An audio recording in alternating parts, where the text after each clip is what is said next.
former tenant abuse policy. Andy's going to take us through the paper.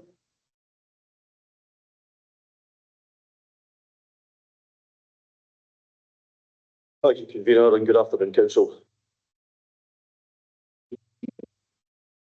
This report provides members with information on the work undertaken to develop the Housing Service current and former tenant arrears policy, which is attached to the paper as Appendix 1. The policy provides a framework by which the Housing Service will work to manage rent arrears cases, and principally there are two key aims of the policy. The first aim is to manage the Housing Service, the Housing Revenue Account effectively and in line with relevant legislation.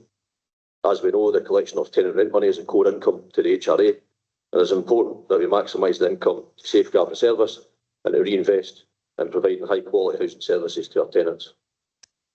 Our secondary aim is to employ a balanced approach to rent arrears recovery by recognising the needs and circumstances of individual tenants.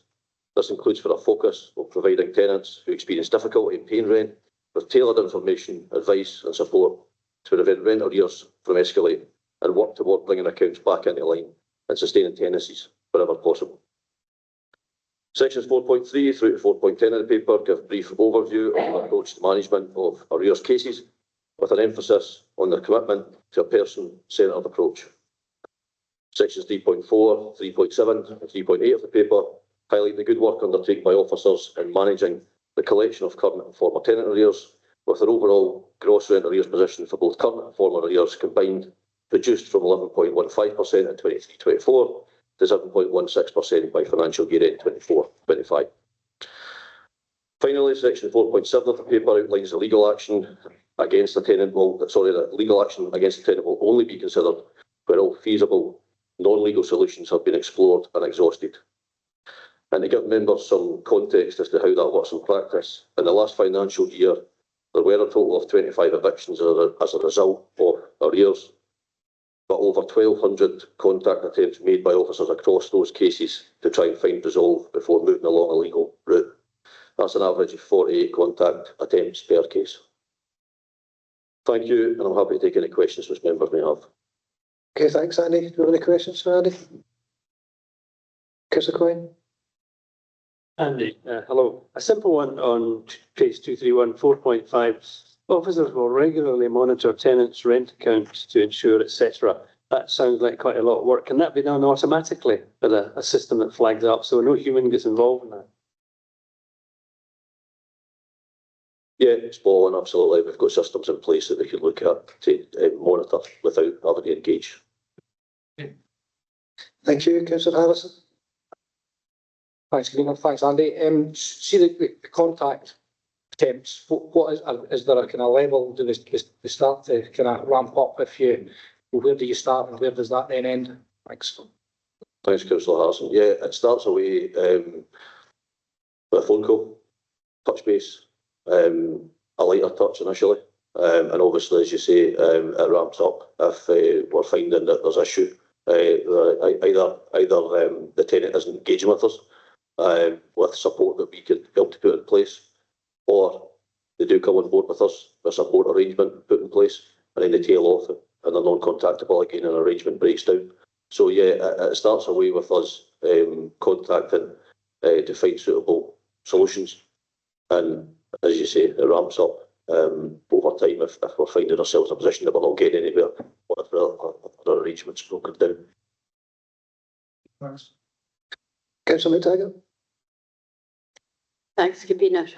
On the back of Councillor Coyne's question there, asked at a previous meeting about the contacts made with people who are showing an arrear.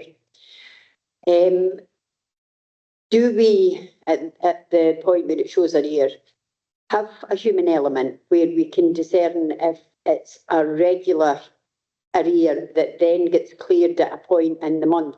I know there are some people who, although we ask people to pay a month in advance, there are some people who aren't in that financial position. So they pay their rent at the end of the month. They've already accrued a month's arrear, technically, but it's cleared at the end of that month. So are we sure that we're capturing all that and we're not chasing people month on month when we know it will be cleared? Thanks, Councillor McTaggart. Yeah, absolutely. housing patch officers are very familiar with the tenants in their patch, and you're absolutely right, there are some tenants that we know on a regular basis may fail to make a payment, but do then make that payment. So in a similar kind of vein to the question that Councillor Harrison asked, that initially with those types of tenants, it might be a lighter touch initially on understanding that we are going to be receiving a payment, and we're working constructively with that tenant to obtain that payment if it is coming a little later. But as you say, there are some tenants in that position. We carry and hold that information on our systems, and our officers are very knowledgeable with the tenants in their patch areas. Can I ask a supplementary, please? I've mentioned before that I've actually said to people who've contacted me regarding arrears and regarding getting letters. I don't know if you do this, but if you do, people who are in that position, I've said to them, if you just pay a couple of pound extra every time, it will bring your arrear down eventually, and you'll get a month in advance eventually. But it's maybe only a couple of pound that can afford that. They can't afford a full month. So are we talking to people like that so that we can maybe get them to reduce that balance over a period of time rather than sort of chasing them for a big balance?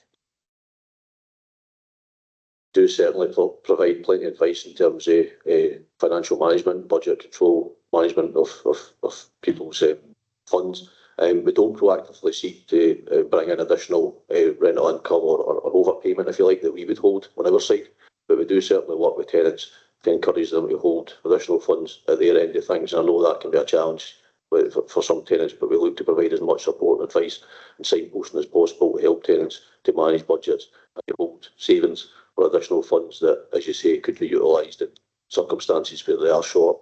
They've got a go-to fund to utilise, but we don't proactively hold any additional overpayments on our system our end that come in directly from tenants. Thanks, Andy. Thank you, Councillor Law.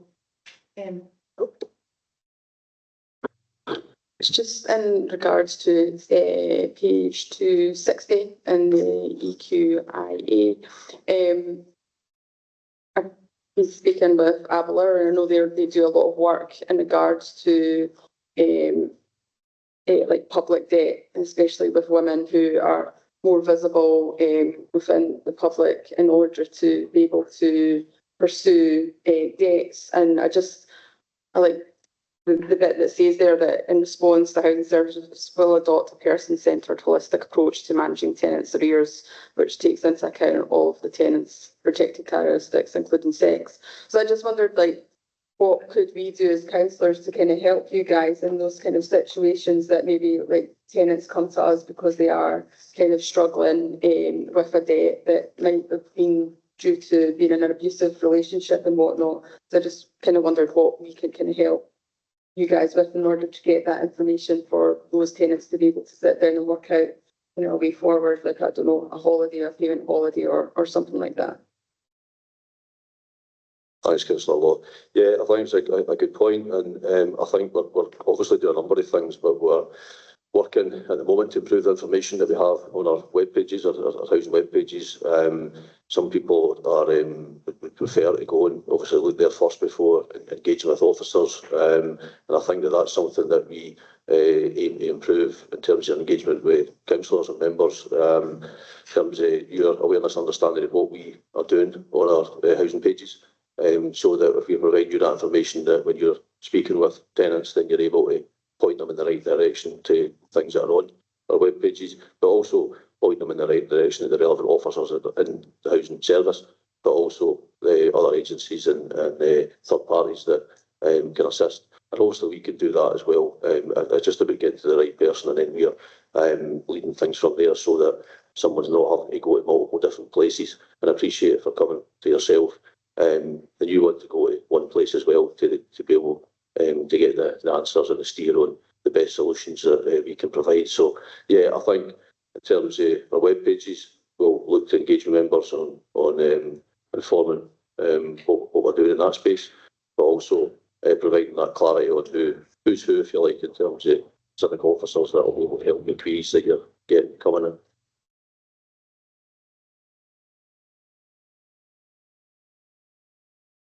So,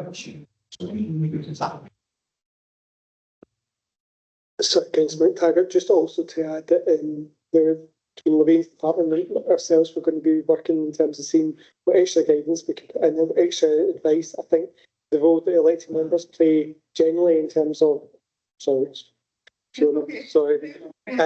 role that elected members play with their constituents, in that sense, is vital. That relationship that you build up with being a client, some of that aspect, and we would obviously respect the confidentiality within that approach. And officers, I know we have a really good working relationship across the chamber in terms of that to do that, but we will work with colleagues within people, not Lavender, about that violence against women and girls groupings, to see if we can come up with additional support material that will focus on this particular area. Thank you, Councillor Holden. Followed by Councillor White. I'm just wondering, is the approach taken to housing benefit overpayment exactly the same as what it is for, just straightforward not paying? Sorry, Councillor Holden, that was approach to, the housing benefit overpayment. Yeah, is the legal powers the same? Are you taking the same approach? I think it's obviously something that we've been looking at and working with, and always discussed earlier about housing benefit overpayment. So we're obviously reviewing that area of things in terms of overpayments and the information that we hold over it in terms of the management of that information. Overpayments that are made for a number of different reasons. And obviously we review those reasons and then the appropriateness of what progresses from there to tackle that overpayment.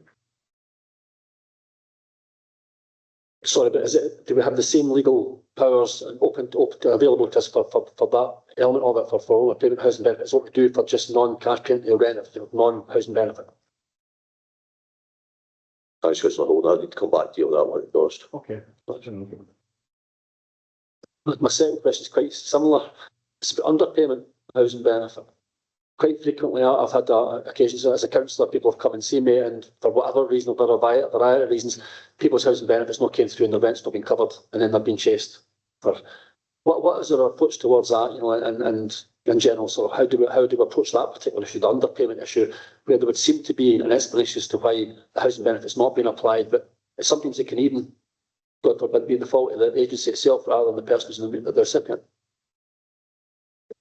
Yeah, I think there are a number of different reasons why that may be the case. We've had one just recently where a tenant has experienced that underpayment, and that's something that's in motion at the moment to try and understand what the reason for that is. But certainly, as much as there's onus on the tenant to contact the DWP to have those discussions, we certainly are doing everything that we can do to help support tenants in that position, to try and find a resolve and get a solution on that. Finally, Just in relation to that, so do we have provision to, and do we do this in practice? Do we sometimes, rather, because I know what you're saying, so there is a responsibility on the tenant themselves to go to DWP and say, look, what we paid here, what's the story? But in many cases, it's the tenant just views themselves, the tenant, and everybody else is them. So is it easier for the council to go directly to DWP on their behalf and to say, look, there's an underpayment here, is there a reason for this? Is this a technical area that we're talking about, or is this a definite, Yeah, I think again it depends on the specifics, but yeah, we'd always in the first instance ask the tenant to what extent they've engaged and what we can do to support, and if they're not having any joy, certainly the council, whether it's in housing or colleagues in revenues and benefits, would assist us in having those discussions to try and understand what the issue is. Thank you, Councillor Coyne. Thanks, Kim. Andy, is this a new policy or an old one updated? It's an old one updated. Given that, if I was to hold the two up to the light, what would I see as the major differences between the two?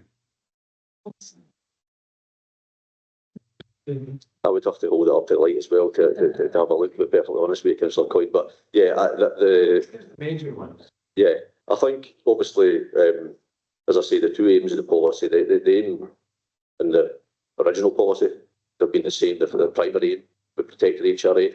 I think really we've placed real emphasis on this new policy on the person-centred approach, and really understanding the issues and that engagement and that specific kind of tailored approach is what I would say has been there's bigger emphasis on this one, and I'm not sure that would have been the case or described to the same extent in the original version. It's a very old one, I believe, the previous. So the mechanics are pretty much the same. It's the style, it's the approach and the human concern. Right. Okay, thanks. Okay, thank you. Any other questions? Oh, thanks, Andy. Councillor McTaggart to move the paper.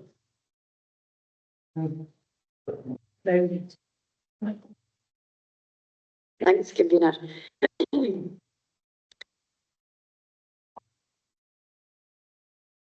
Sorry.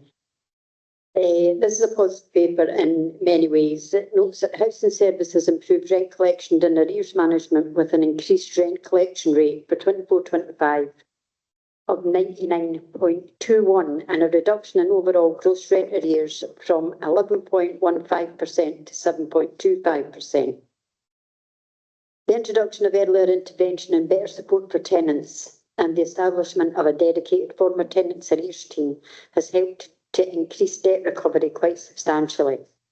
A new debt management system has also positively impacted former tenants arrears.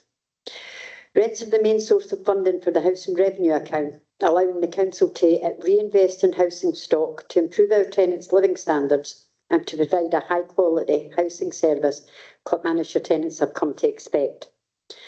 That is why it's crucial that we continue to work with tenants in a positive way to continue to improve our rent collection performance.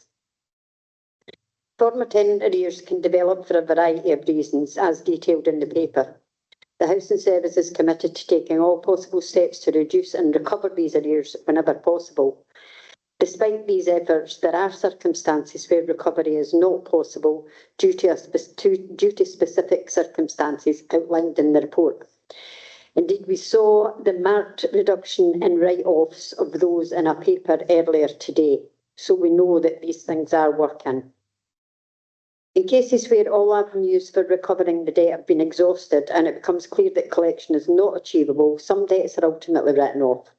However, before any debt is written off, the case is rigorously monitored for up to 5 years to ensure that every reasonable attempt at recovery has been made before finalisation.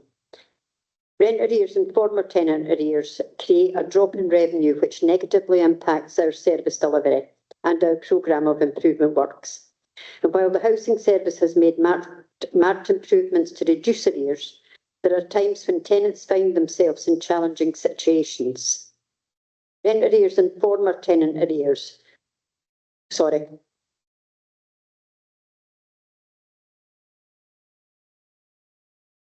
Pleased to see the paper notes that our efforts to recognise the promised commitment that the Council has pledged to place at the forefront of our policy decisions, and that the paper recognises this. I'm also happy to see the child-friendly version of this policy and others that come through housing. Thanks to Monica for those. Thanks, convener. Happy to propose the paper. Okay, thank you. Councillor Harris at the second. Yeah, thanks, convener. I'm not going to go over everything that Councillor McTaggart's mentioned, but I think it's really quite important to emphasise some of the numbers there. So rent collection has improved and rent arrears are down, but it's really key to acknowledge what Andy was saying earlier about it's still focused on the person, and as Councillor McTaggart rightly points out as well, all of this is done with an eye on the promise as well. So yeah, while these are good to see that the debts are coming down and the collections are going up, it is really good to see that we are still focused on actually the people and the people behind those numbers as well. So happy to second. Okay, thank you. Paper's now open for debate.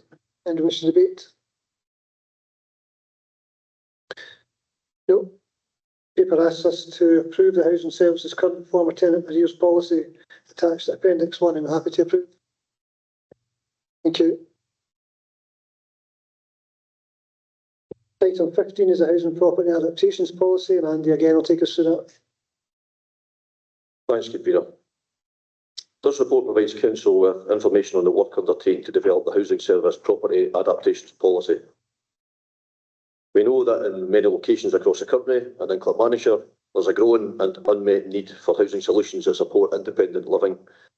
Part of the answer lies in the sustainable future-proofing of new build housing development. But most relevant to this paper, there must be a focus on in situ property adaptations to our existing housing stock. There are clear benefits to be derived from timely property adaptations in relation to healthcare and our ageing population. Tenants can remain in their homes and we can reduce and prevent the number of care home admissions. There's a positive impact in being able to support early hospital discharge, and we can help to reduce the extent and the scope of formal care packages required. And further to that, adaptations can also play a key role in maintaining our commitment to the promise and to help us to meet the housing needs of kinship carer and care experienced households, as well as other households where children have specific needs and requirements. The service have undertaken a number of adaptations in recent years, however, with significant and increased demand at present, an anticipated increase in that demand moving forward. We require to put in place a policy that establishes a clear and consistent framework, provide transparency when assessing, prioritising and delivering adaptations in council and housing stock. There has been some really positive partnership working with other key services in the development of this policy. We've had some excellent input and dialogue with colleagues from the Health and Social Care Partnership, Children's Services, Adult Services and our Property Services. And I thank them all for the collaboration during this process. We also gained some great insights and takeaways through consultation with the Kinship Carer Group and through consultations led by the Health and Social Care Partnership into clients' experiences of current adaptation systems here in Clackmannanshire. The policy presented to you promotes the use of direct access pathways for non-complex adaptations with the aim of streamlining service delivery and reducing delays. Section 6 of the policy provides more detail on this. With regards to complex cases, Section 10 of the policy details that a complex case panel made up of relevant stakeholders will come together to review and jointly determine a suitable and appropriate outcome. In both of these scenarios, the Housing Service will continue to work very closely with colleagues in Health and Social Care, Children's Services and Adult Services in determining the most suitable options for our tenants. Finally, Section 4.16 of the paper outlines the Service intention to discuss and explore alternative housing options with tenants where it is considered that relocation to a more suitable property is the best all-round option. There are limitations on the availability of funding to progress adaptations. Registered social landlords receive funding support for this type of work, local authorities do not. Our adaptation work is funded from the HRA and we have an ageing housing stock which does not easily lend itself to adaptation. Works are often costly and they take considerable time to complete. We must then look to best utilise the existing housing stock and incentivise people to move to alternative properties that either immediately meet their needs or are more readily able to be adapted. Crucially, we will only do this where the tenant is in agreement and where officers strongly believe that this is the correct option and the best housing solution for our tenants. Thank you, and I'm happy to take any questions which members may have. Okay, thanks, Andy. Councillor Holden. Sorry, Andy, I just take you back to this thing you said to incentivise. What exactly would be the incentives? It would be specific, Councillor Holden, the circumstances. So we've purposely been quite outline in what the incentive may be, because it would really depend upon circumstances of that individual. What would work best? A general example. Well, so a general example. So if someone is keen or not, someone's not completely opposed to a move, but they're worrying about the cost involved in storage, removals, transit, and decoration. If they're sitting in a property that have just recently completely has fully been decorated, they're moving to a new one.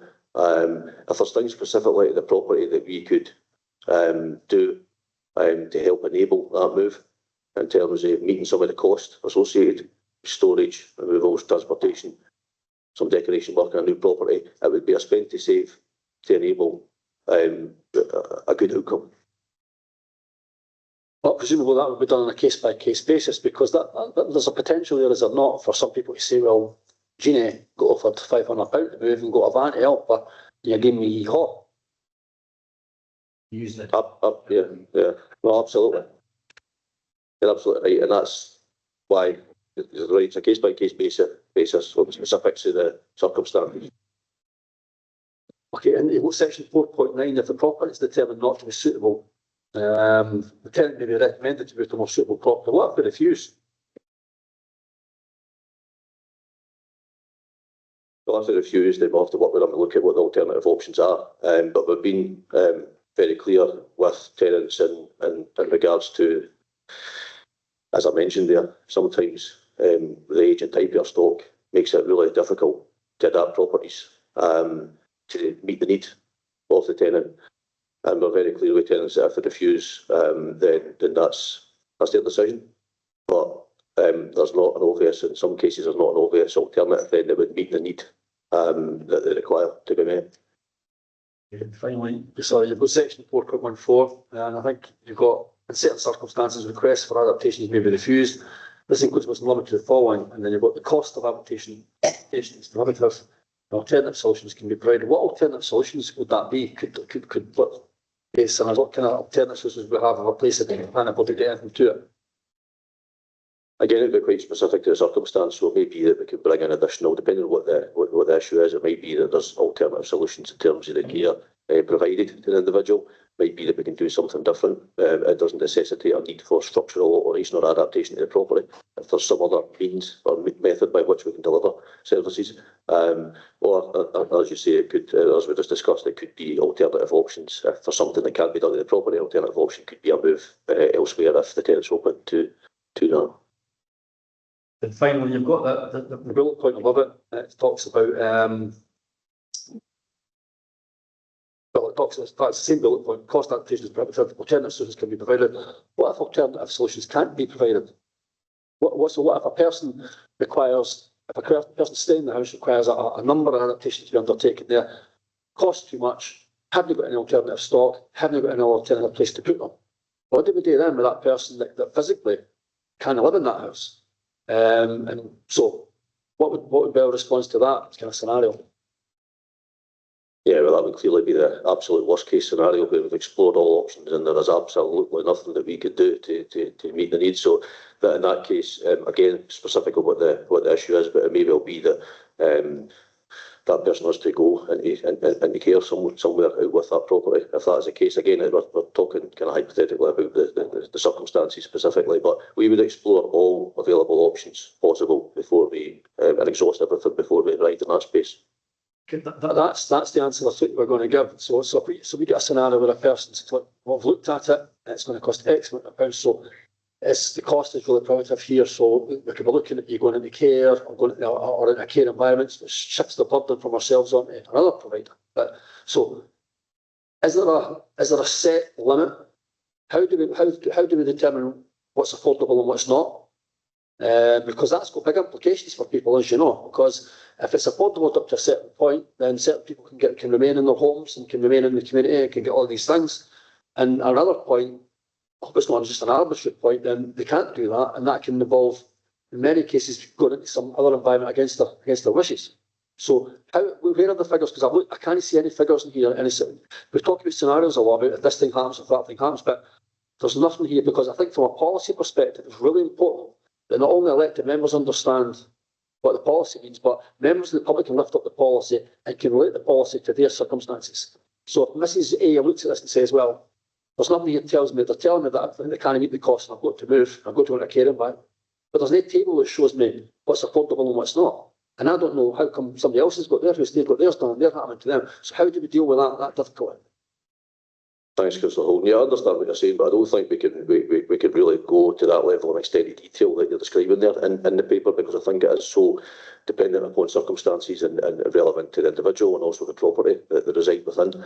But yeah, I take the point that you're making that clearly going into if we did arrive in that scenario, where the worst case scenario, where someone did have to move out of the property, then that would be certainly more costly than in a scenario where we were able to fund an adaptation within the property. So we would look to explore all manner of means to fund that adaptation within the property before we looked at that other side of things where it would be more costly. If there was a figure, say a figure of £160,000, let's just say for argument's sake, and we took the view that cost was prohibitive and we can't go proceed on that basis, could there be a scenario where somebody else could be given 300,000?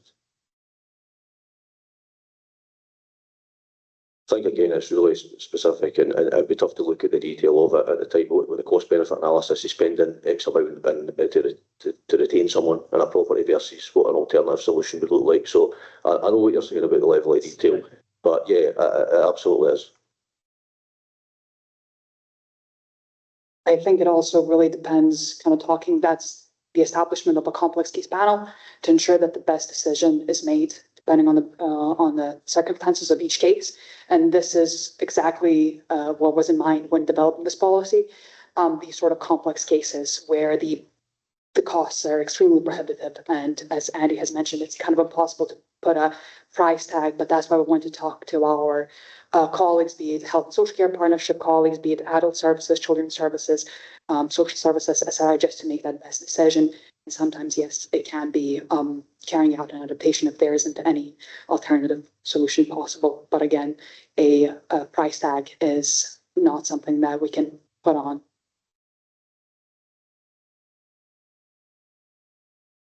Okay, thank you, Councillor Hall. Yeah. Councillor Law to be followed by Councillor Silly to be followed by Councillor Quinn. So if this paper is moved and passed, I just wondered, people who are kind of waiting just now for adaptions and whatnot, what is the process for us to refresh my members' inquiries that I've got a couple. So I just wondering what kind of the steps are from going forward in regards to it. Thanks, Councillor Law. Yeah, we will immediately review the current caseload. Obviously, there is a current caseload at the moment. We would have to determine the categorisation of those caseloads in line with the policy.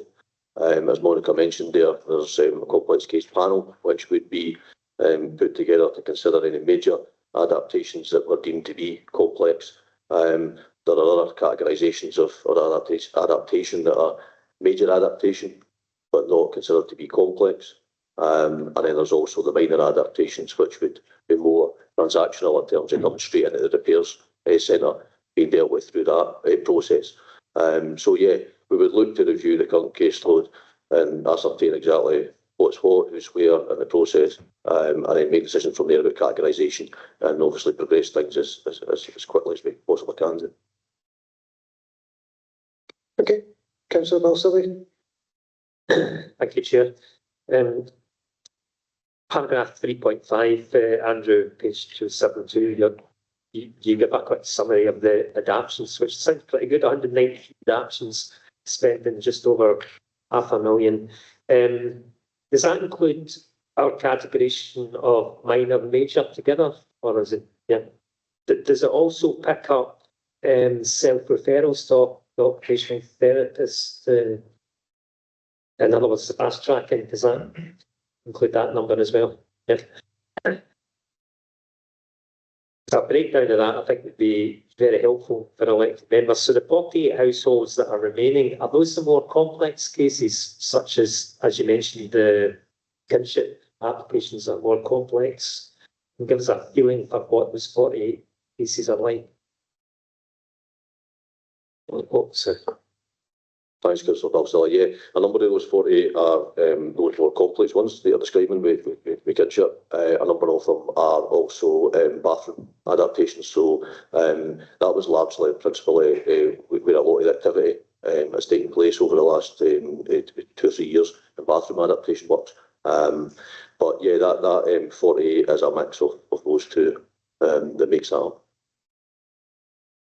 You kind of anticipated my next question in terms of the balance. I would imagine that walk-in showers and things like that are the big demand, but how many loft conversions have we done, for instance?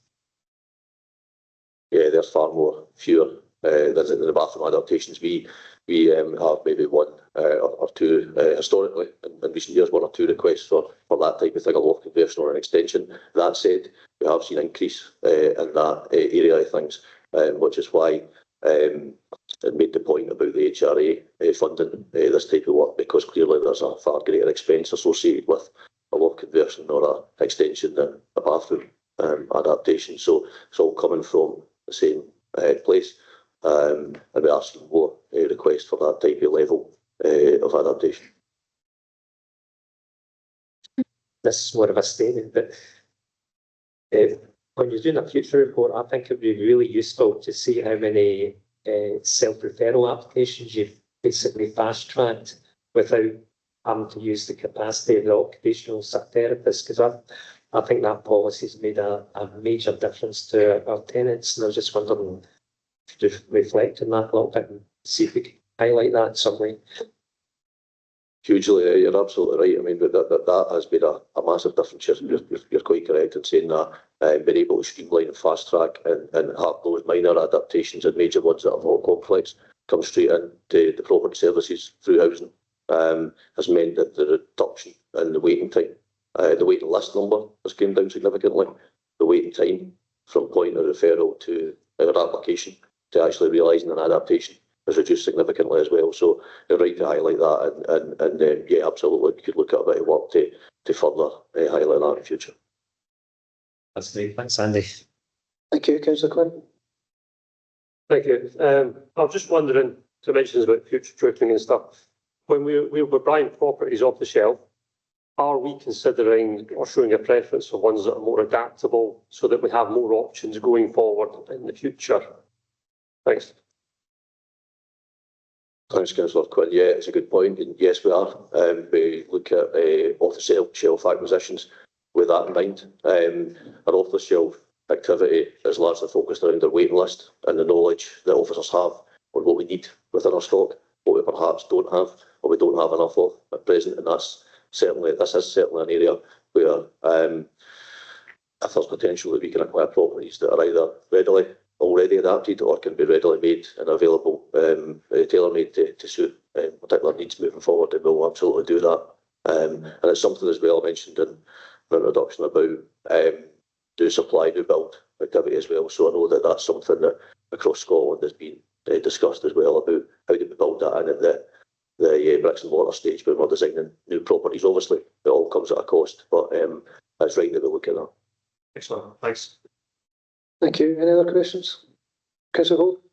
Just one quick one, just about the, you might have alluded to this, I don't know, but you have lots of different, assessments say what's required for adaptations acceptable. So you can have a recommendation from social services that you need A, B and C, but it doesn't come into social services budget, does it? No, at the moment, everything that we're doing is funded through the Housing Revenue account in terms of the adaptation work. There may be other support things, obviously, that are paid for elsewhere. I was going to ask how you feel about that, but that's not really fair, is it? Apologies, Councillor McTaggart. Thanks. So. Thanks, Convener. Andy, am I right in saying that the loft conversions that you spoke of a wee while ago, they'd be likely to come through our tenants who are on the waiting list who for a bigger property rather than people who want adaptations, because it would make no sense to give somebody a loft conversion if they can't get up a stair. And that's basically what a lot of the time what our adaptations are for, people with mobility issues. So we wouldn't be giving them a loft conversion. However, just on the back of what Councillor Holden has said about social work, no paying for any adaptations that they might refer to us. Obviously, if we're taking some of these adaptations in-house rather than going to an OT or going to social services or whatever as a sort of intermediate process, then clearly that will save us money because we'll be doing the referrals yourself. We will only be asking other agencies to do that. So will that obviously save us money? Thanks. Thanks, Councillor McTaggart. Yeah, will do. I mean, I think, as I said, we really appreciate the extent that colleagues in our service areas have engaged with us on this. Monica's done plenty of work in that regard with colleagues. And moving forward, that's exactly how we envisage it moving forward, and we'll continue that partnership work, and we need to work together on this. And absolutely, you're right, there'll be benefit that comes from that. Financial benefit being one of those. I think just that you're right in what you're saying on the loft conversion point about waiting list. We also though do have a number of cases where, or a small number of cases where there are families that are in properties where they now require a larger property, and it may be that loft conversion is something, or an extension is something that is the way to go, as opposed to looking for that larger property that we may not be able to find, given the pressure on the market. Thanks, Anne. Okay, thank you. No more questions? Councillor McTaggart to move the paper. Sorry. But what about that? Council is asked to accept the policy recommendations in this paper to simplify and ease the processes around property adaptations, to reduce waiting time and improve living standards to benefit those tenants who require minor property adaptations. Council is aware of the growing number of older people in Clackmannanshire and of the financial pressures that places on the Health and Social Care Partnership and on this council. However, the older residents and their disabled residents should expect a service from us that recognises their individual needs and treats them with dignity. Many older people are reluctant to move out of communities where they feel connected, safe and supported. This policy will help them to continue to live in their homes and within their familiar communities for as long as possible. Where it's not possible to adapt properties in an effective way, people will be supported to find an alternative solution. The Council has a duty under the legislation to provide aids and assistance to those who require property adaptations, to improve their living standards and keep them safe in their homes. However, the processes around fulfilling that duty can be cumbersome and can lead to delays in carrying out essential works. The recommendations in this paper will allow a more common sense and person-centred approach to be adopted, thus reducing waiting time, improving quality of life and, more importantly, providing a safe home environment. For minor adaptations, the introduction of a self-referral and self-assessment application process will eliminate the need to involve social services or occupational therapy, again making the process simpler and reducing unnecessary delays. This individual approach aims to offer early interventions, reducing the possibility of harm and distress. The paper also highlights the individual and often complex needs and unique needs of kinship carers. These circumstances are far more complex and will continue to require multi-agency approach. As older people's champion, I welcome this change. It empowers older people to make their own choices while ensuring that their individual needs are met. Thanks, Convener. Happy to propose the paper. Thank you. Councillor Harrison, second. Thanks, Convener. Yeah, the property adaptations policy provides clarity for assessing, prioritising and delivering adaptations to council-owned housing stock, aiming to ensure timely and appropriate support for individuals with long-term illnesses or disabilities and households under formal kinship care arrangements. The policy aims to provide, improve health outcomes, reduce reliance on high-cost care packages and future-proof housing stock where appropriate, and doing this by responding to demographic trends, ageing population and rising health needs. It does align with the promise again, which is good to see. It's great to see these policies coming forward with the promise in mind, and it has been developed in partnership with the IJB.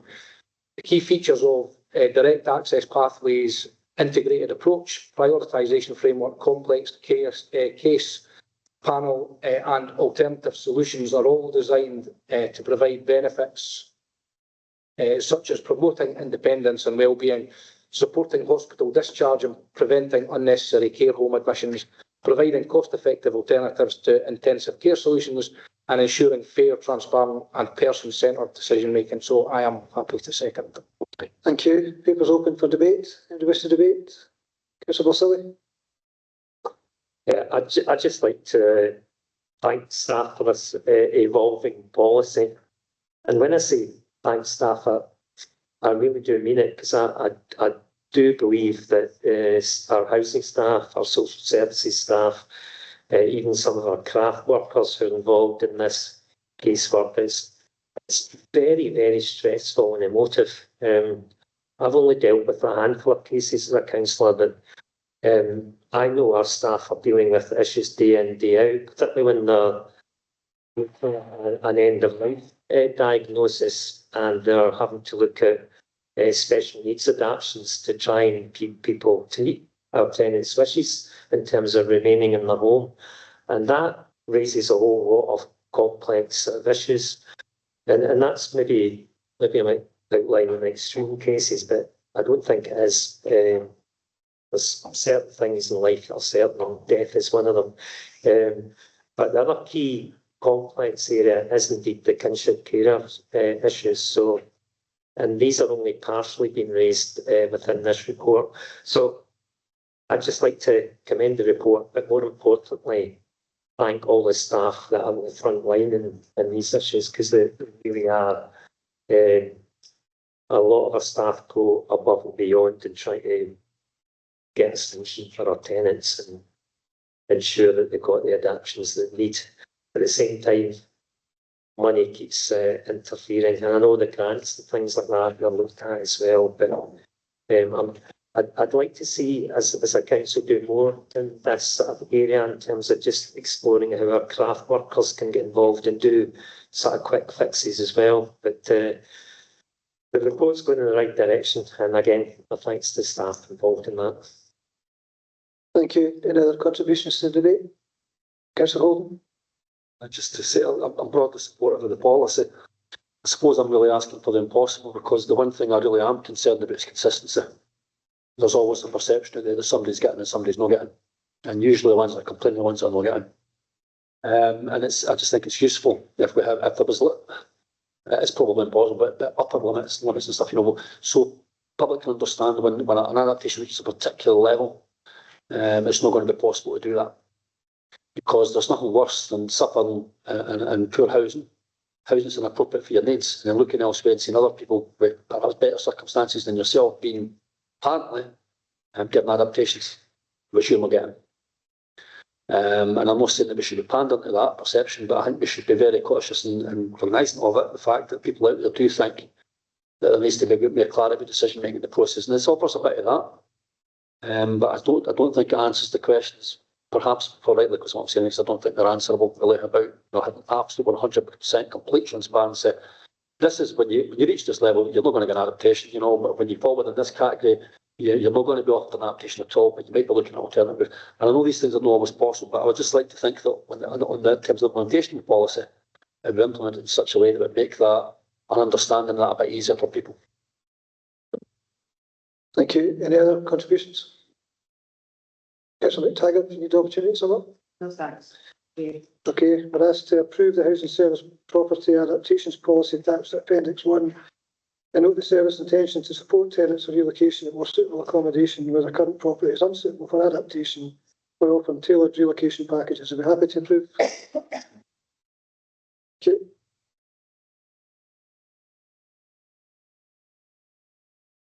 Item 16 is the Garden Structure Permissions Policy, and again, Andy's going to take us through this. Thanks, Convener. This is a relatively short paper and therefore a relatively short introduction from me as well. The paper presents to Council the Housing Service Garden Structures Permission Policy, which has been designed to complement and work alongside our recognised and already established tenancy agreements. The policy is attached to Appendix 1 and it sets out our position with regards to the permissions that must be sought and the rules that must be followed by tenants for wishing to put in place a garden structure within the Council's housing stock. Paragraphs 3.5, 3.7 and 3.10 of the paper detail the relevant requirements that must be met prior to progressing with a new garden structure, including the need for tenants to seek consent from the Housing Service and, where applicable, the Council's Planning and Building Standards Departments. Policy allows for the Council to provide retrospective permission in certain circumstances and where an existing structure meets with the requirements of the policy. Generally, the aim of the policy is to ensure clarity in what is permitted and what consents are required, with the intention of helping to ensure that all of our tenants can enjoy and make best use of their garden spaces and their homes. Thank you, and I'm happy to take any questions which members may have. Okay, thanks, Andy. Councillor Quinn. Thank you. Is this an entirely new policy different from, or is it just kind of taking things that already existed and putting them into a new policy for clarity? Thanks, Councillor Quinn. It's a new policy to go alongside and support the detail that's contained within our tenancy agreements. Tenancy agreements don't go into the same focused detail on garden structures. So that's a new policy to support that. Hello. So, no, we must have some kind of policy just now, though, or some kind of guidelines that we're following. do we have stuff that's been captured in here, or I doubt we're letting people away with anything before, so we must have something in place. No, in terms of structures, specifically garden structures, so there's information in tenancy agreements with regards to management, maintenance, use of garden areas. In terms specifically garden structures, this policy is a new policy, and it's based on information that we have worked in and gained from officers locally here, from other local authorities, and looking at what is out there in terms of the permitted development for Scotland within garden areas. And as the policy references, obviously what's permitted, we signpost tenants to planning and building standards for communication there where it's required. So it's a new policy in relation to structures. And as I say, the tenancy agreement focuses on garden maintenance and management. Okay, thanks. Okay, Councillor Holden, do we follow with Councillor Bennett? Thanks. I suspect I know why this policy came about, because this, I think, came about as a result of an inquiry that I had. And it's because there was practice in place, but there was no policy, but we referred to as policy. But can I draw your attention to the part about, you talked about, the fact if I recall inquiry, if you're going into detail, don't worry. Where it becomes complex is even if housing give the permission for a structure to be erected in a garden, they still may require approval from planning or building standards for that structure. And my point was, well, why do you not just dispense with housing and get straight to them? Then we'll get a fee for it, and we'll get determination, it'll be determined according to a set criteria. So why did we never adopt that approach? Yeah, I think that first off, you're right in terms of the backstory, and unfortunately, I don't any longer have money here to ask about the historical events, things that have gone on in the past. But yeah, I think in terms of some things will be permitted in garden areas that don't require building standards or planning approval. A lot of the time tenants coming to us looking for, as we're outlining the policy, a garden shed, a greenhouse is 8 feet by 12 feet. That's something that we can provide permission for. It's not required then to go through the building standards of the planning team. We're just providing, if it is something that they do need to go to planning and building standards for, we can give them that initial outline, okay, if we're content with it, but on the basis that they do then engage and take that forward with planning and building standards. So I take your point in regard to if it's something that needs planning and building standards, but I think obviously there are going to be plenty of cases where if something just comes direct to the server, doesn't require to go to planning and building standards. And will very clear guidance be given to the applicants at the time to say, look, okay, we've made an assessment of the property, the answer is yes or no, and here's the reason for it. And if it's yes, by the way, you're going to have to go to get some approval for that, or you don't need to get approval, or are we just leaving it up to them to wonder whether or not they're actually still in accordance with planning and building regulations, or what? No, in the first instance, any application made to us, we will direct tenants to planning and building standards. We will have information available online on our website. Every occasion?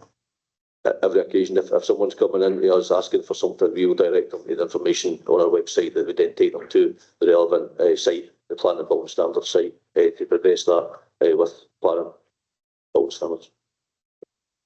And it talks in section 5.1 criteria for permissible structures.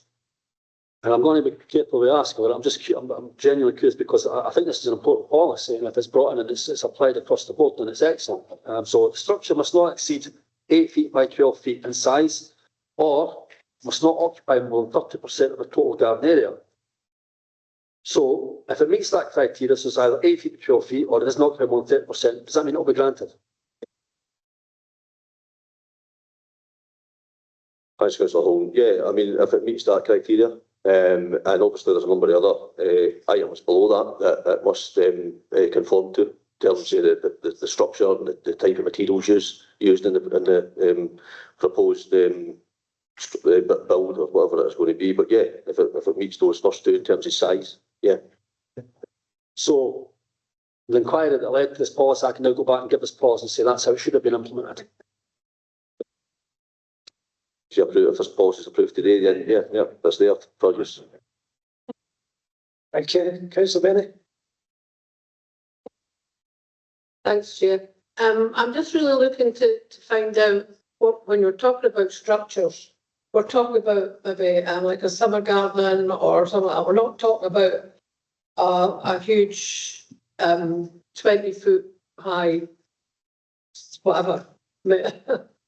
So I realise, of course, that what you're saying is that you have to actually go through the procedures before anything can be done anyway. So it's going to be sensible stuff. It's not going to be silly stuff. So so yeah, I don't see a problem with that. It'd be nice for me. I've got a summer garden, so it's actually quite nice when I get a summer. That it's nice to go outside. So it's nice for people to be able to use the garden outside in the back garden or whatever. Yeah, I'm quite happy with that. Okay, do we have any other questions? Councillor McTaggart, followed by Councillor Silly. Thanks, first. I had my hand up. He's doing this deliberate. Andy, on the back of Councillor Holden's question there, each case will be investigated individually. So, my question is, if there's already other structures in that garden, and we're asked if somebody can put up an 8 feet by 12 feet shed that doesn't actually maybe exceed the 30% or whatever, but there's a pigeon coop, there's a summer house, there's a outside jacuzzi, whatever. So, will that still be permitted because it sits within the guidelines, but you would actually need a map to get through the garden? Thanks for that, Councillor McTaggart. Yeah, I think when you started, you're quite right in saying it was specific on circumstances for each individual and what they may already have or what they may not already have in their garden, how busy it is in there, and what it is they want to add. I think everything will be specific to the case. I think it is in the policy that we have said that where a new structure will cause us to go over that threshold, we'll take it on a case-by-case basis and review what it is that's being proposed and how suitable it is or not. Councillor Silly, before by Councillor Holden. Thanks, Chair. I don't envy your task in this one, Andy, because I think as elected members we've all had different requests in relation to the use of garden ground. I was a little bit curious, so have I missed something in relation to the criteria? You don't seem to have, as long as it doesn't restrict access, pedestrian access. I haven't seen that in any of the bullet points. Is that not something that should be included? You've got a wee bit about access being around the structure to allow maintenance, but I'm thinking about where it's blocking a pathway or a venal, which quite often comes up. I don't see that sort of listed. Some of them planning to buy and other stuff. Right. Anyway, I'll just leave that sticking to the wall. Another one is in the it's picked up in the child-friendly version, but I'm getting the sense there should be special provisions for storing wheelchairs and mobility scooters. Oh, yes, and is it in there? Which bullet point is it? Because I must have read over it without seeing it. In the main document. Well done. 9.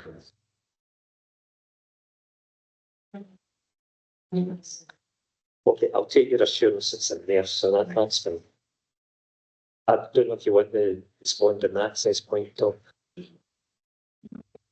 Thanks, Councillor Wilson. Yeah, there is definitely something in there about the wheelchair storage, mobility, scooter storage. There's definitely something in there about that. I'd have to go through again just to confirm, but I will come back to you on the access. If it's, as you say, blocking a path, there is reference, as you point out, to access for maintenance purposes around the property, but with regards to potentially blocking a path or access way, I'll double check the policy on that one.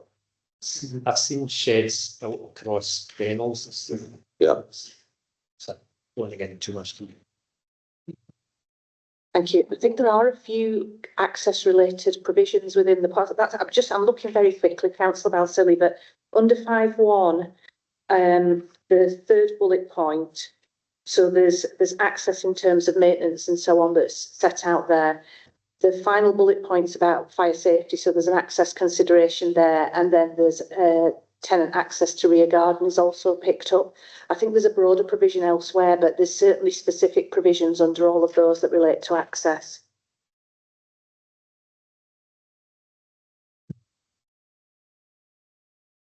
Okay, Councillor Hall. Actually, you know, good notice in the moment. And sorry, I know it's really difficult, but it's more than answering questions that the other ones pop up as well. A couple of quick points, and I'm not going to bring on. Yeah, lead a mic. Sorry, apologies. There's two parts. One is the part about an electrician requiring them. You know, I get that, right, but what happened? 90% of the time, I don't think that's going to happen. And what happened? What do we do if it doesn't? And then the final one was about it was that tenants must comply with all fire and safety regulations, planning permission, and building work required. We ask for evidence. So, is there any, you know, sort of requirement on them to approach the fire service, whatever, if we're going to do something like that to get these things assessed, or is it, you know, how is that done?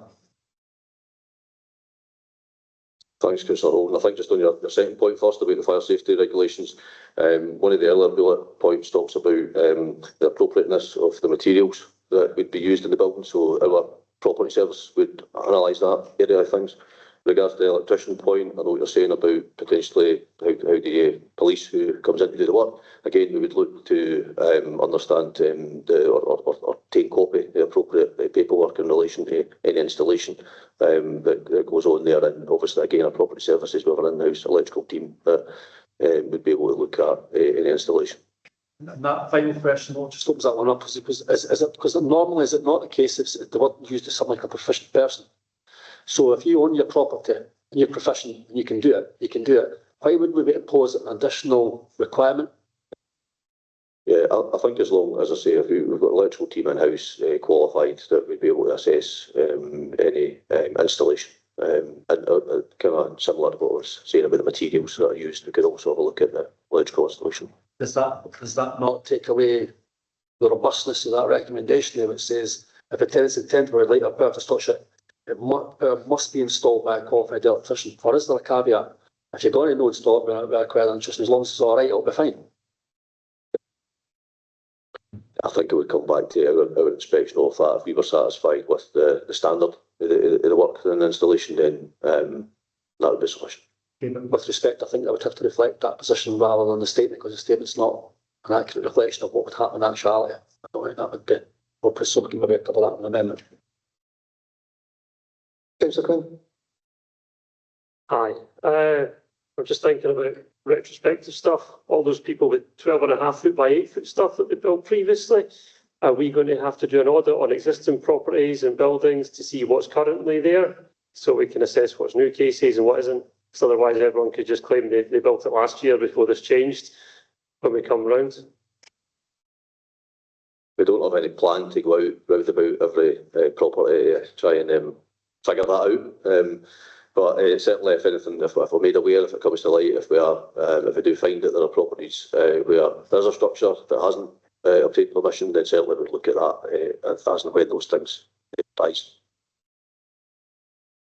Just thinking this might come up, but hopefully it won't. What about kind of things in progress? What if somebody's ordered something that's going to get installed tomorrow, but we vote for this today and it doesn't meet the requirements? Are we like, what is that? Are we going to do anything about that, or are we just going to kind of speak to them and kind of make an assessment? It's their fault. Yeah, I think we'd have to just assess the situation, understand what it is that they're doing, and take it from there. Okay. Thank you, Councillor Quinn. Quick one, Andy. Do you attempt to exercise any control on on putting up of what neighbours might consider to be an offensive structure in any way? We're not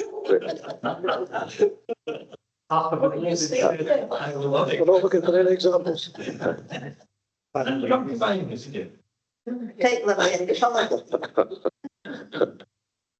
I think certainly, yeah, there's potential for neighbours to be upset potentially with things that could be put in the garden area, but we would look at what is proposed and go forward from there. But yeah, we would hope that most of the tenants that are looking to put something in place, it would be something that is not going to upset anybody next door to them. I mean, it was actually a serious question. I know it had funny aspects to it, but so there is a control. Neighbours aren't just going to be landed with having to look at something which offends the eye. Well, I kid don't look. You kid don't look. Thanks. We just point out to me that it's in the policy at the moment, in section 6.2, Lee, that there's with reference to the impact of the structure on surrounding properties. So 6.2, making a decision. So, thanks. Excellent. Okay, thank you. If we've got no more questions, we haven't. Councillor, thanks so much, Andy. Councillor Taggart, move the paper. Thanks, Convener. Council has been asked to agree and approve the policy recommendations in this paper. This policy aims to provide clear and comprehensive rules regarding the construction of garden structures. It will allow tenants freedom to enjoy their gardens while remaining compliant with their tenancy agreement and aiming to prevent neighbour disputes. The policy does not seek to prohibit tenants from erecting garden structures. Instead, it establishes clear responsibilities to ensure that any structures are compliant with relevant guidelines, are safe for use, and do not negatively impact others in the vicinity. By setting out these rules, the policy removes any uncertainty regarding what is permitted. Tenants are informed in a straightforward and concise manner about what types of structures they may construct and the process to follow to seek permission. It's also clear on the steps that will be taken by the council if tenants fail to seek permission. For too long, the rules around garden structures have been a source of confusion for tenants. This policy aims to provide a clear and unambiguous way so that the information to tenants it provides information to tenants before they embark on a costly garden project. I have to propose the paper. Thank you, Councillor Harrison, second. Thanks, Convener. Yeah, paper establishes a policy for managing garden structures in council-owned social housing and ensures tenants can enjoy and make full use of their homes and gardens. It has been developed, the policy, along with benchmarking with other local authorities and social landlords, but also incorporated feedback from the Clackmannanshire Tenants and Residents Federation. The policy scope does apply to freestanding garden structures, and it does have a full set of approval criteria, and that has been developed along with eligibility criteria and a process to be followed in each case, with links provided to planning and building standards for guidance if necessary. So hopefully it is pretty clear for tenants what they can and can't do, and I'm happy to second. Okay, thank you. Councillor Holden, do you want to move an amendment? Yes, please. I'm still drafting up, but I think it's just taken on board. It's just something that occurred to us. I think we were talking, it was a good point. The report says that obviously no structure would be granted permission where it would occupy more than 30% of the total garden area. And the point's well made. I mean, you could have a situation where you've got 12 other structures in there, you've got basically 30% of the garden area left. You know what I mean? And you could occupy with that. And I don't think that's what the policy is trying to achieve. I think it's trying to achieve just a balanced, reasonable approach to it. So I would propose that we adopt an amendment which would be added to section 5.1, and I apologize if it's not complete, but can I get the gist of it? Hopefully, the erection of a new garden structure may be refused where the impact of a new structure combined with an existing one would cumulatively occupy more than 30% of the total garden area. If that's okay.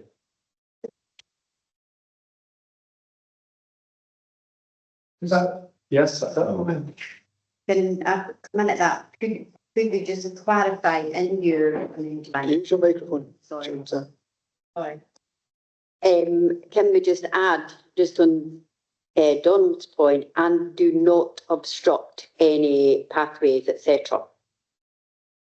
That's not living. I missed that one. That's it. Donald did point that out, and I've had a look and I can't find anything specific. So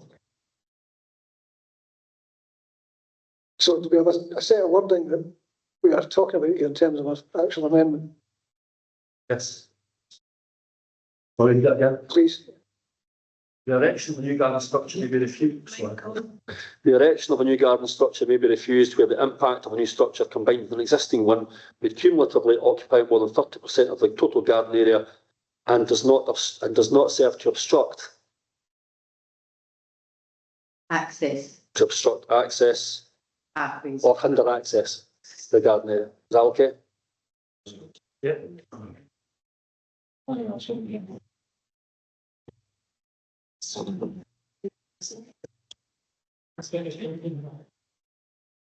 Councillor Holt, can you email that to Lee? I can do better than that. I'll send it through Teams right now. That's okay. I'll do that. Just copy it.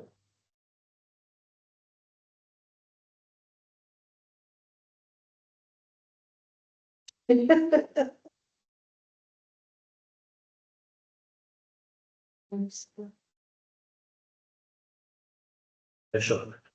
Hey. That's that.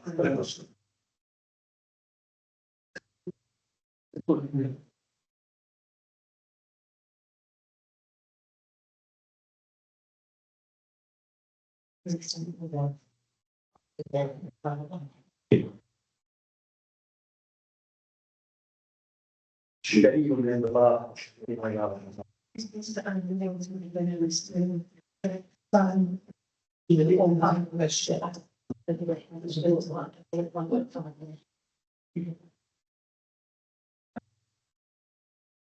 What you're proposing, a further bullet point, 5.1, with that text. To link it. Yes. No, just an additional bullet point. Additional bullet. Just an additional bullet point. Below the first one, service, because that talks about the 30%, talks about the 30% area, so it'd be better if it was below that one. Yes. Okay. So, do you want us to do that?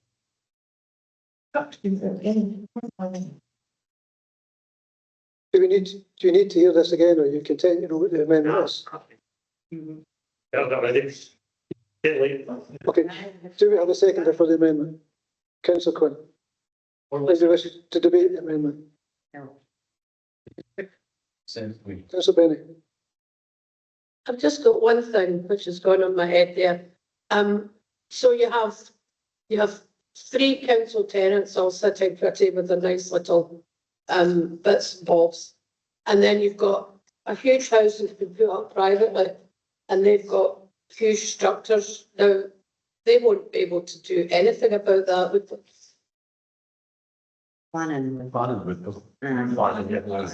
She's official. I just thought I'd ask. Thanks, Martha. Anybody wish to debate the amendment? I'd be happy to approve the amendment. Okay. In terms of the main paper, anybody wish to debate the paper subject to amendment? No. Councillor McTaggart, you need the opportunity to sum up. Thank you. Good. I'm happy to approve the paper subject to the amendment put forward by Councillor Holt. Thank you. Then go home now, please. No.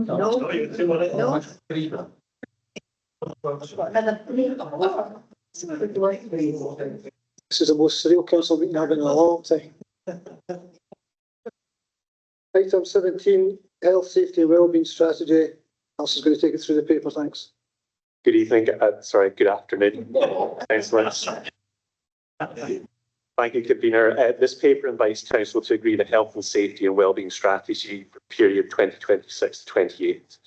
The safety of council staff, in addition to their ongoing good health and wellbeing, has and still remains of critical importance to how services are delivered to our communities.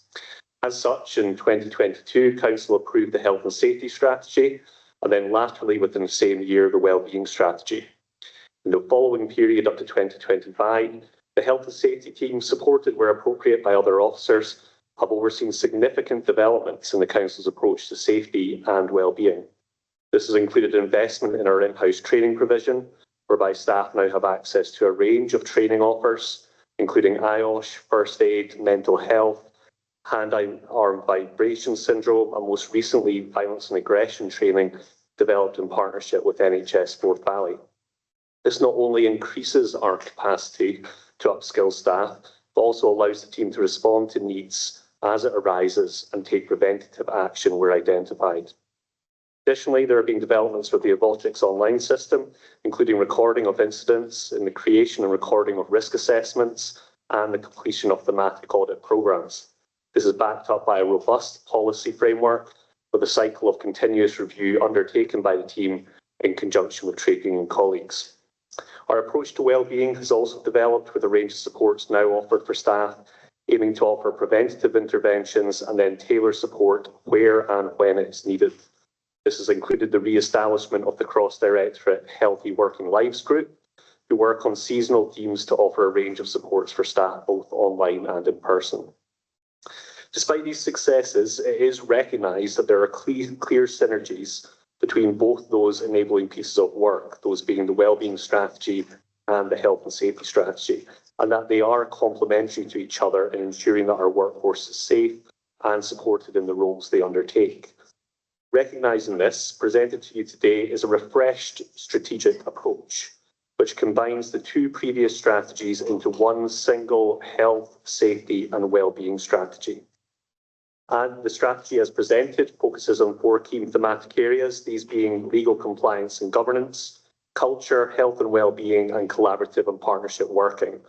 However, I should note that this strategy serves more than just to ensure compliance in these areas, and it aims to develop and embed efficient and pragmatic systems of support in supporting safety and wellbeing, proactive and robust health and safety culture in all our directorates, and one which will build on the work which has been accomplished to date.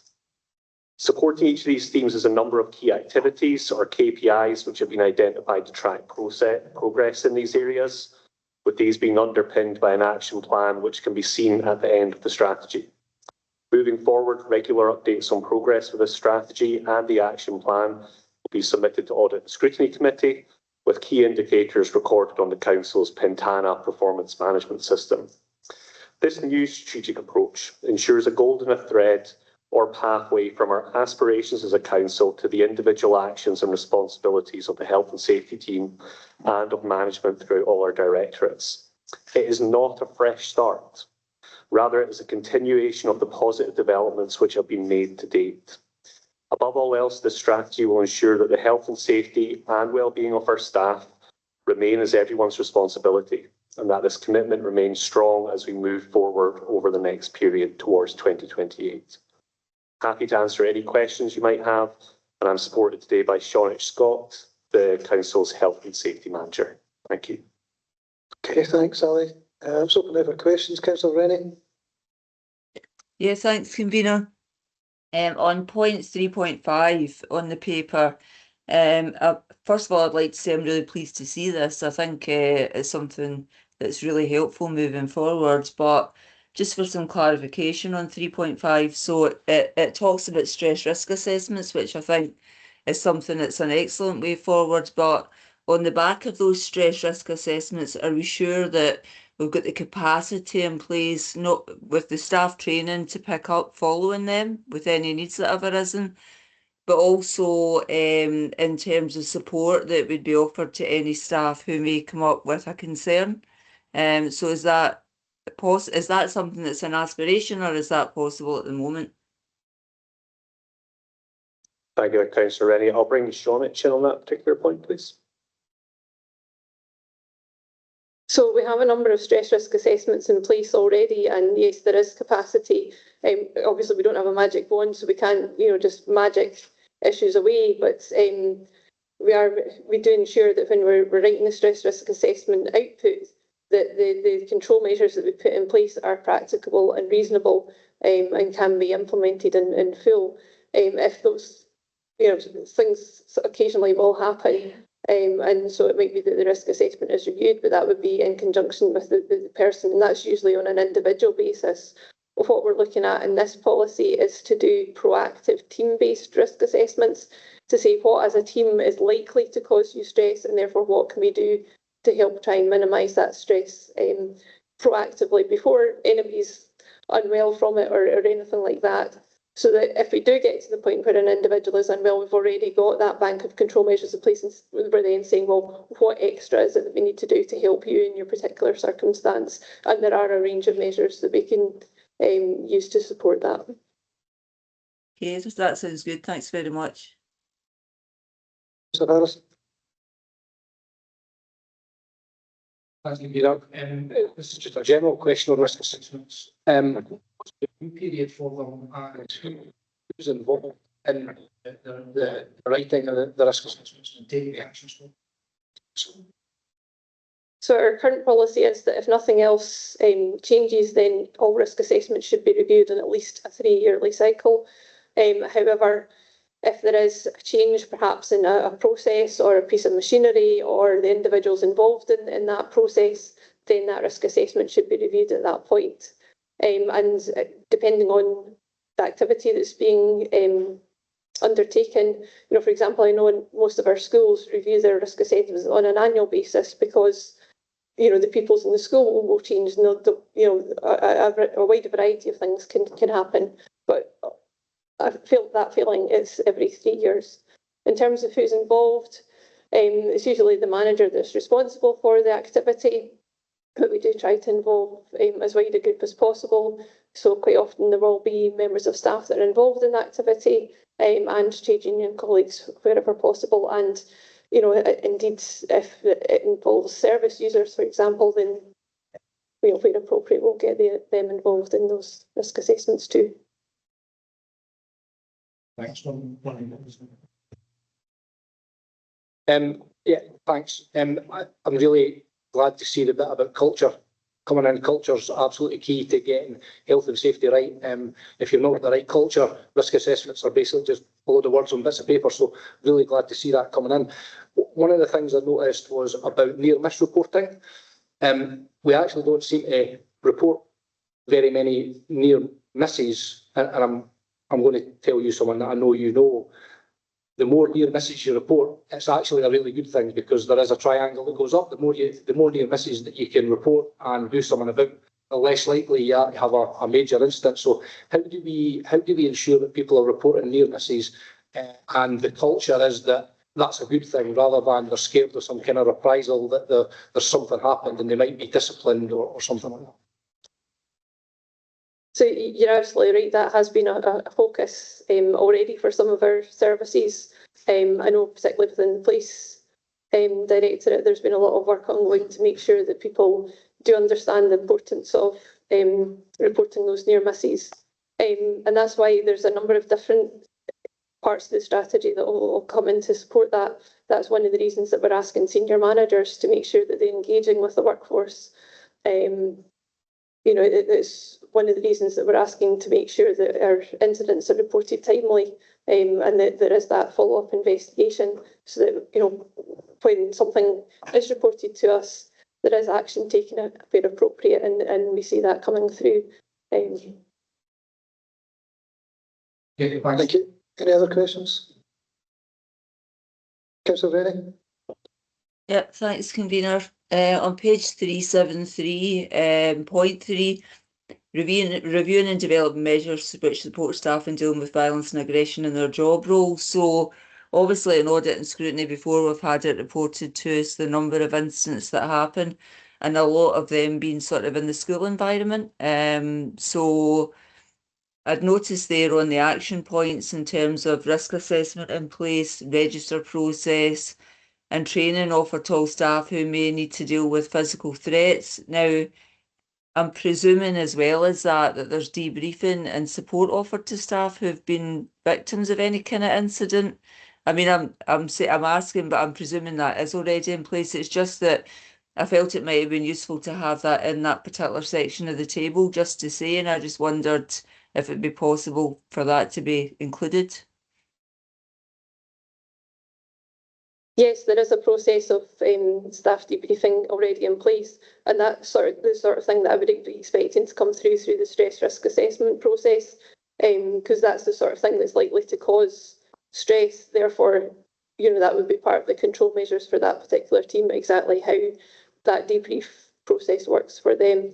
I'm happy to add it in to that if that would be helpful. Thank you. Do we have any other questions?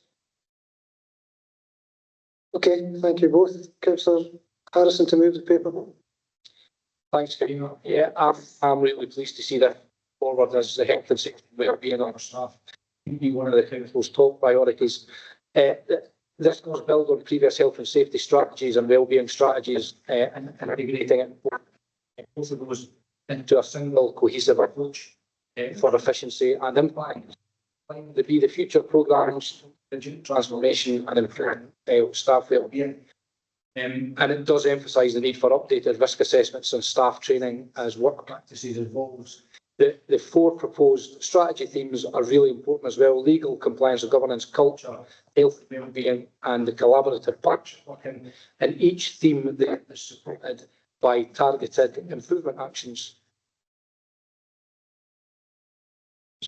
Targeted improvement action is detailed in the accompanying action plan, which includes monitoring and evaluation measures, which is good to see. And it's already been picked up by a couple of others that, one of the key priorities is the stress risk assessment and the tool used to do that. And I think that's great to see that coming forward. And all of the points mentioned above are designed to improve staff health and wellbeing and help to reduce health inequality. So I am happy to move the paper. Thank you, Councillor Borsellino. Second. Second. Okay, paper's open for debate. Any wish to debate? Councillor Gold. Yep, happy to approve the paper. Just the one thing I had a concern about was the fact about the stress indicator tool that would go to the board for approval for the funds for that. I'm just wondering whether we could have included that and improved in the recommendation today, and that would have been it done and dusted. I don't know if that's appropriate or not, but other than that, I'm happy to approve the report. Okay, thank you. And Councillor Rennie. Yes, thanks very much, convener. Just to say that, as I touched on before I asked my question, I'm really pleased to see this. We've been seeing different aspects coming through, and obviously a lot in Audit and Scrutiny Committee as well, about different aspects of health and safety and wellbeing, and it's really good to see a kind of strategy in place to bring all that together, but also to give us something to review moving forward to see what kind of progress there is. So it was just my feedback. Thanks so much to the team for taking this forward. I think it's an excellent strategy, and I was really glad to see that. So thank you. Any other contributions? Councillor Harrison, do you want the opportunity to solve? No. I'm happy to approve. Yeah.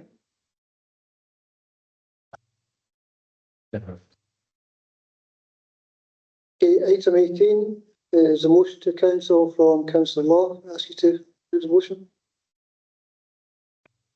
You bear with me, I'm going to try and put a video up here. See if it'll work. Dun, dun, dun. Wait. Do that. Oh, do that. I'm hoping this video's been pre-approved. It has been. I don't, is it not up there though? Last winning title trial. Bottle one. You wait. Right, for some reason it's not showing. Right, hold on. See if it'll work this way. I know. Hold on.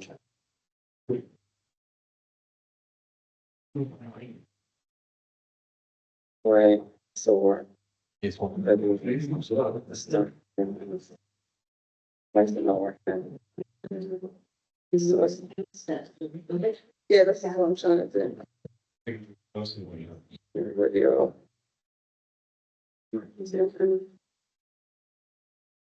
It's not showing the video. You joined it. You know how it's not going up on the main screen? I've put, yeah, it's meant to be sharing. Right, never mind, I'll play it on my iPad, right, so you can see. So, but I need you, I need you to indulge me if you can. Can you stand up? I know there's hardly any of us, but if you are. I think it's also doing it indulge you. If you're able to stand up, it would be really good. So. Right. And then just what we're stood on, so you might not be able to see this, but hopefully turn the volume up. But this is me today, standing at the crossing in Alva, in the pouring rain, trying to cross the road. It'll go on for, I think, around 35 seconds, and that is the current wait for just one of the crossings that we have.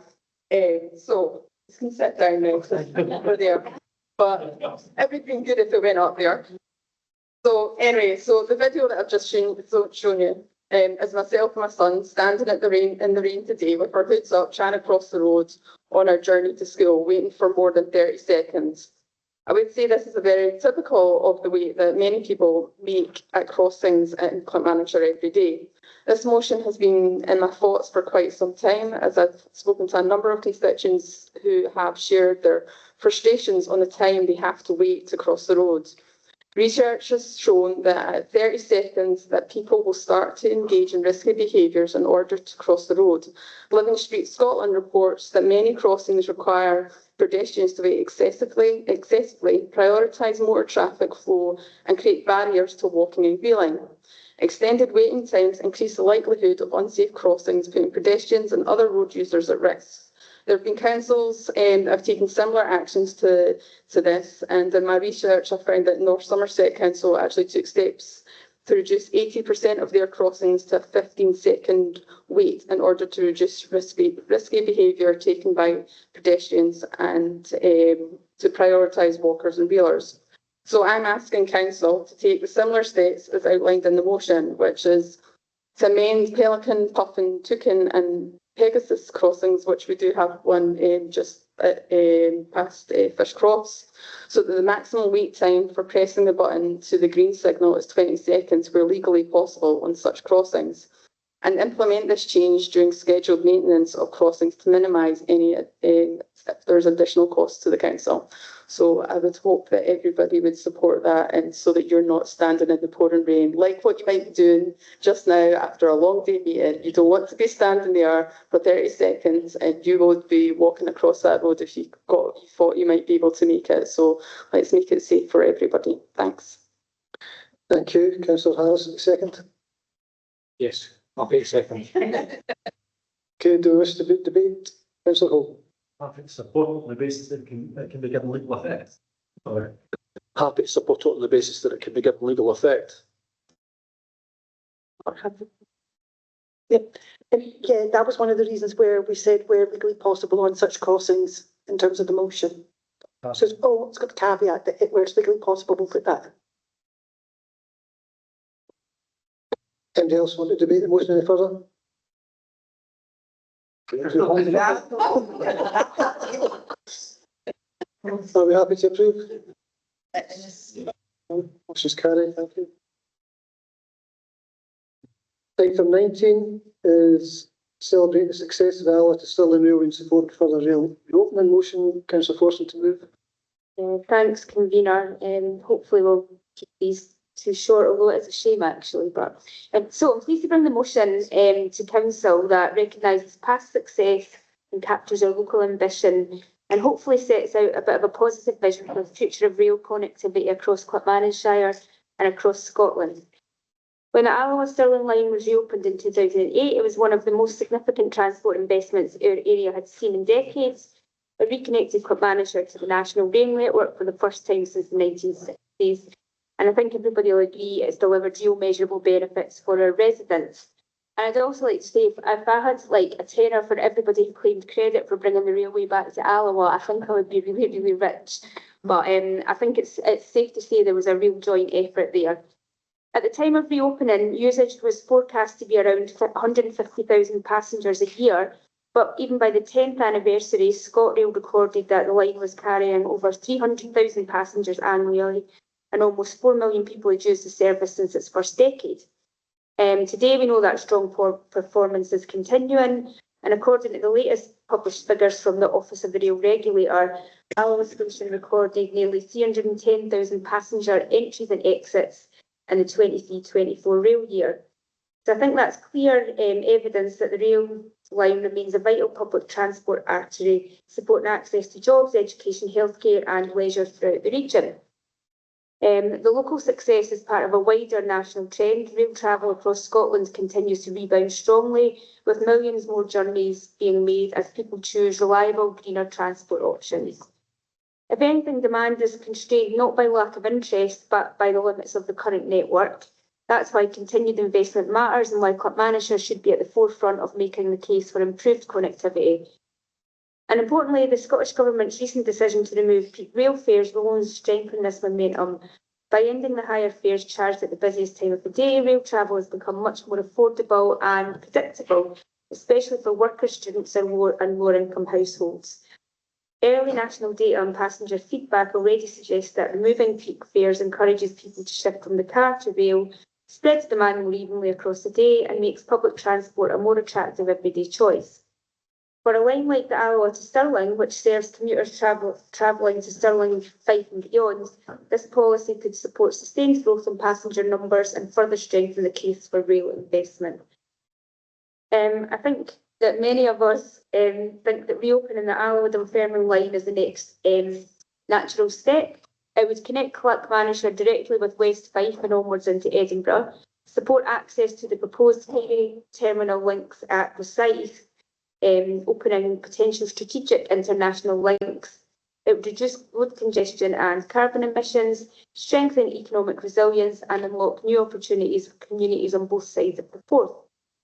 And it also will provide an alternative to car-dependent commuting and improve transport equality. I don't think it's a speculative idea, it's a logical continuation of a proven success.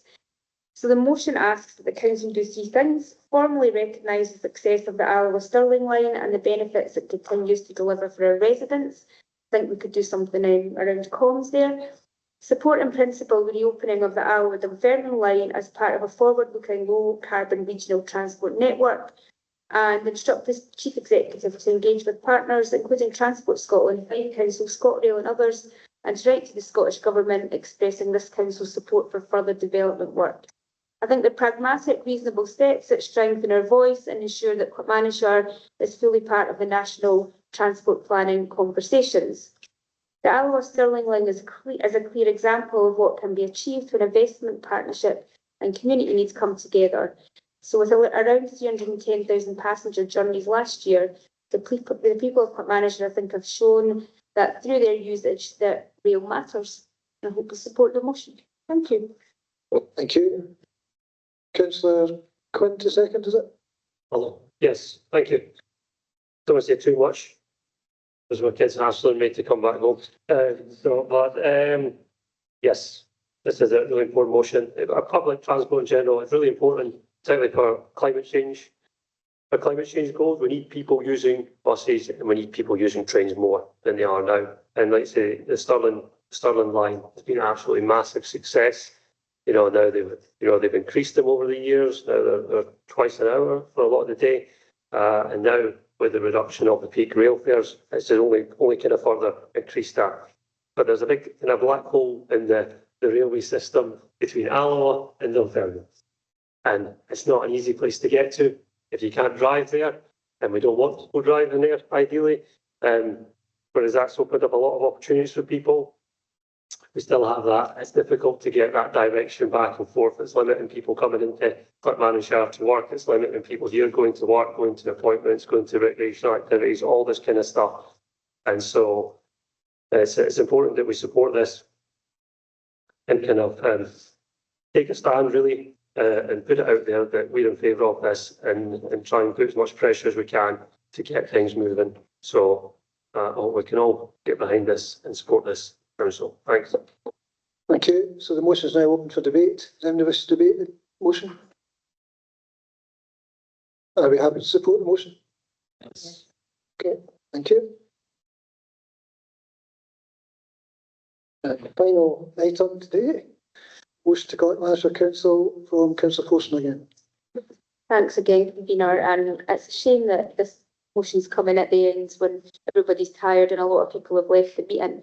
But I'm very pleased to move the motion before us today to recognise the achievements of the Clackmannanshire Family Wellbeing Partnership and reaffirming our commitment to placing children, young people and families at the centre of everything we do. The motion is more than just about commending a successful initiative. It's about acknowledging that the way we support families are changing and that Clackmannanshire is leading that change. I think we've discussed that a fair bit today. Over the last 3 years, the Family Wellbeing Partnership has been pioneering a place-based, whole family preventative approach to tackling poverty and improving wellbeing, and it is working. The independent evaluation carried out makes this clear. Families report reduced isolation. Parents tell us their confidence has grown in themselves and in accessing help.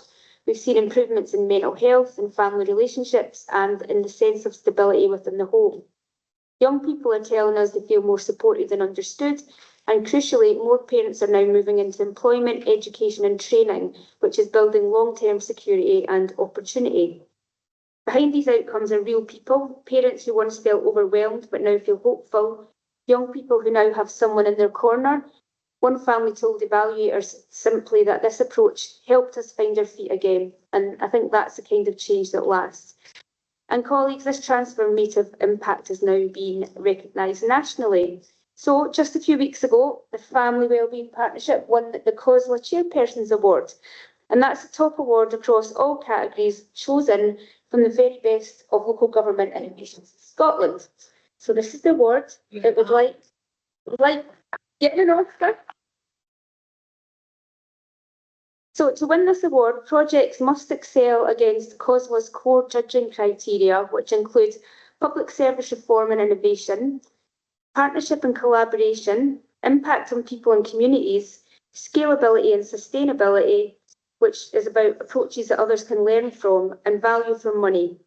The Family Wellbeing Partnership stood out exceptionally on every count. The judges recognised that this was not just a strong local project, it's a national example of what modern public service should look like: relational, preventative, community-driven and evidence-led. And it's important to say clearly that this award is not just for the council, it's for the partners who worked with us, the third sector, community groups, national organisations and the families who co-designed the approach. Without them, the Family Wellbeing Partnership would not be what it is. But I think it's also right to acknowledge that it was the leadership, ambition and strategic direction of this council that made the Family Wellbeing Partnership possible.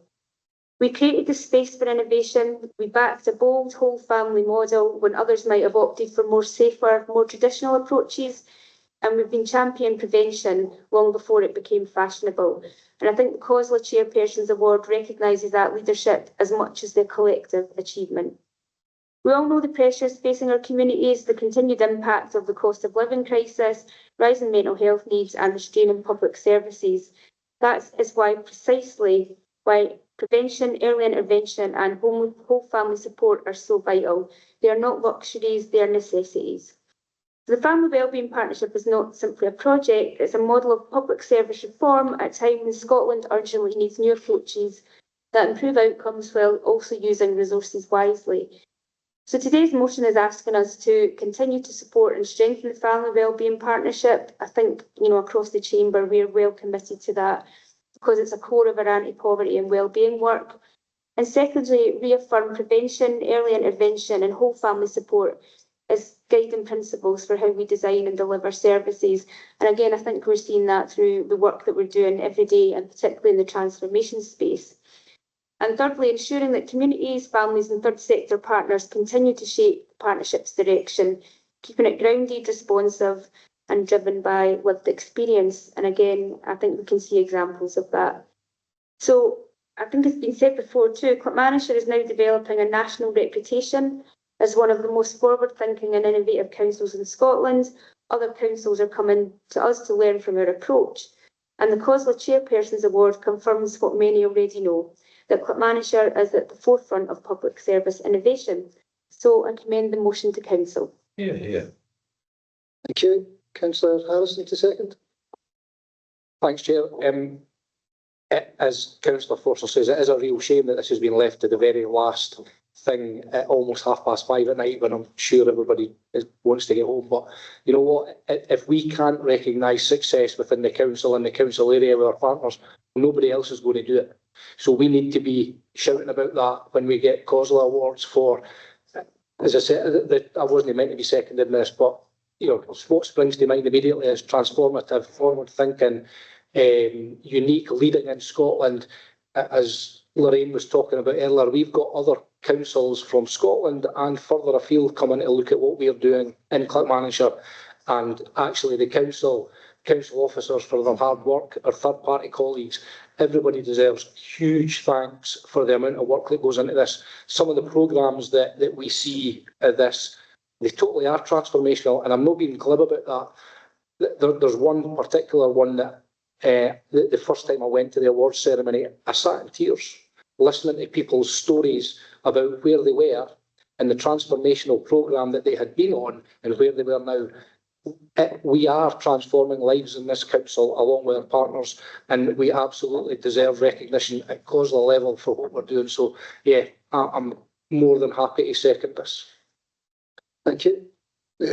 Motion is now open for debate. Does anybody wish to debate the motion? Councillor Bennett. I just want to say, well done.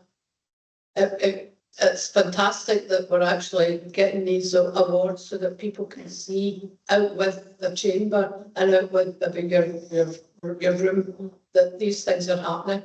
And the only way they would happen is the hard work that you guys are doing. So, well done. Thank you. Any other contributions? I'll be happy to approve the motion. Thank you. I think we all knew in the lead up to this meeting it was always going to be a long day today, and it certainly has been a 2-day day. And I do agree, actually, it's a shame that some of the people who were in the room earlier today weren't still in the room to hear the speech about the presentation, because some of them key figures in the background to what goes on in some of this. So it would be nice for them to be in the chamber to hear it with us. But it's a really positive way in which to end what's been a really long day. So thanks very much, everybody, for your contributions. Thank you, Chair. Thank you.